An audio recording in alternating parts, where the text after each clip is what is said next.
एक छोटे से गांव की संकीर्ण गलियों में, जहां मिट्टी की दीवारें और तिरछी छतें एक दूसरे से सटी हुई थी, राघव नाम का एक मोची रहता था।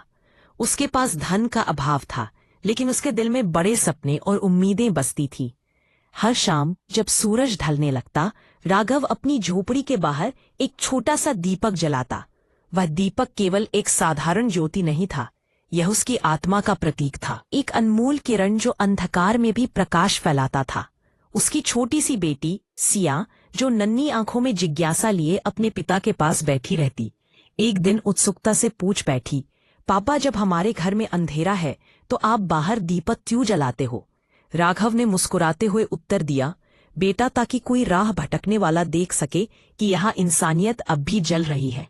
उसकी आवाज में एक दृढ़ता थी, मानो वह केवल दीपक नहीं बल्कि उम्मीद की मशाल भी जलाता था। एक रात जब आसमान में काले बादल गरजने लगे और तेज तूफान ने गांव को अपने शिकंजे में ले लिया, तो हवा के झोंके ने दीपक को कई बार बुझा दिया, लेकिन राघव अपने दृढ़ संकल्प के साथ हर बार उसे फिर से जलाता रहा।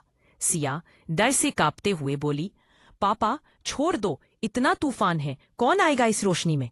लेकिन राघव ने जवाब दिया, अगर एक भी मुसाफिर इस रोशनी से अपना रास्ता पा गया तो यह दीपक बेकार नहीं जाएगा। उसकी आंखों में एक अडिग विश्वास था।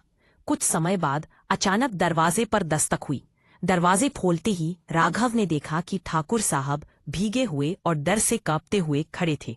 ठाकुर साहब ने कहा, राघव, आज तुम्हारे दीपक की वजह से मैं खाई में गिरने से बच गया, वरना शायद जिंदा ना होता। राघव ने मुस्कुराते हुए उत्तर दिया, साहब, दीपक छोटा था, लेकिन नीयत बड़ी थी। उनके बीच एक अनकही समझ विकसित हो गई, जहां राघव की सरलता और ठाकुर साहब की भक्ति ने एक नया रिश्ता स्थापित किया। अगले दिन ठाकुर साहब ने पूरे गांव में ऐलान किया, आज से इस मोची के घर कभी अंधेरा नहीं रहेगा। उन्होंने राघव के लिए एक नया घर बनवाया और हर गली में दीपक जलवाए।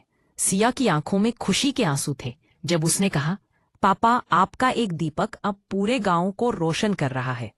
राघव ने आसमान की तरफ देखा और कहा, देख बेटा, अच्छाई की लौ कभी छोटी नहीं होती, बस उसे बुझने मत देना।